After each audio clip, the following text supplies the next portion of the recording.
se prepare,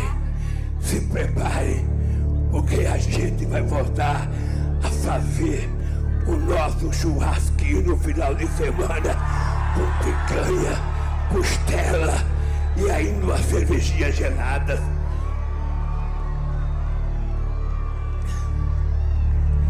Se preparem, porque nós vamos recuperar a indústria brasileira e a Petrobras não será mais privatizada. O Banco do Brasil não será privatizado. A Caixa Econômica não será privatizada. O BNDES não será privatizado.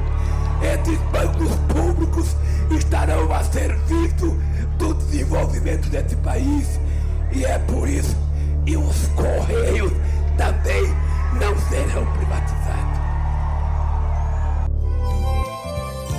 Controlando a minha maluquez, misturada com minha lucidez.